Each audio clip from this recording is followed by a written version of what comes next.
प्रिय छात्रों, प्रश्नावली 5 का दूसरा क्वेश्चन देखिए। दी हुई एपी के प्रथम 4 पद लिखने हैं, जबकि प्रथम पद ए और सार्वत्रिक डी दिया गया है। देखिए इसका आंसर देखते हैं। यहाँ पर ए का मान दे रखा है हमारा 10 और डी का मान दे रखा है हमारा 10। ए हमारा प्रथम पद होता है, डी हमारा सार्वंतर होता है। तो हमें प्रथम 4 पद इनके निकालने होंगे। देखिए ए पहले तो हमारा ए दे ही रखा है 10, एक पद तो यही आ गया। दूसरा पद निकालने के लिए हम A2 निकालेंगे। A2 के निकालने के लिए क्या करते हैं, ए में हम D जोड़ देते हैं। ए का मान है हमारा 10, डी का मान है हमारा 10, कितना आ गया, क्या आ जाता है हमारा 20। इसी तरह से अब A3 निकालिए। A3 निकालने के लिए क्या करेंगे, A प्लस इस बार लिखेंगे 2D। ए का मान है 10 प्लस 2 इंटू डी का मान है 10, तो जाता है 10 प्लस 2 धाम 30। कितना आ जाता है ये, इसका मान आ जाएगा हमारा 30। A3 का मान आ गया। अब A4 का मान निकालिए, क्योंकि हमें 4 पद निकालने हैं तो 1 2 3 आए हैं, अभी चौथा पद नहीं आया है। यहाँ निकालेंगे A प्लस 3D, तो 10 प्लस 3 गुना 10, तो 10 प्लस 10 दिया 30 और 30 और 10 40। इस तरीके से हमारे जो श्रृंखला बन जाती है, हमारी श्रृंखला के हमारे 4 पद कौन कौन से होंगे।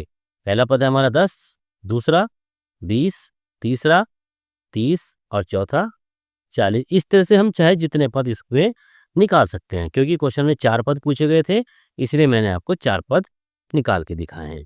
इसी तरह से हमारा, चलिए सेकंड पार्ट देखते हैं। इसी का सेकंड पार्ट क्या दिया गया है। सेकंड पार्ट में क्वेश्चन में पूछा गया है कि ए का मान दे रखा है इस बार -2 और डी का मान दे रखा है हमारा 0। इसमें भी हमें 4 पद इसके निकालने हैं। निकालने के लिए उसी तरह से जिस तरह से हमने ऊपर वाले क्वेश्चन में किया था, ए का मान दे रखा है हमारा यहाँ पर -2। ठीक, तो पहला पद तो यही आ गया। अब दूसरा पद निकालने के लिए क्या करेंगे, जिस तरह से हमने ऊपर किया था A2 कैसे निकालते हैं, A2 निकालते हैं A प्लस डी से, तो A प्लस डी। ए का मान कितना है -2 और डी का मान कितना है 0, तो ये आ जाता है हमारा -2। तीसरा पद निकालिए A3। फॉर्मूला क्या है, A प्लस 2D, यानी कि A का मान है -2 प्लस 2 इंटू डी का मान 0, तो -2 प्लस 2 की 0 में करेंगे 0, तो यहाँ भी बच जाता है हमारा -2। A4 का मान निकालिए।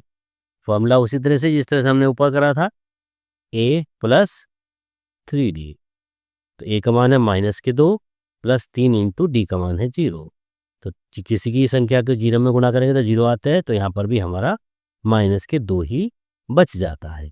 अब देखिए इसकी श्रृंखला निकालिए।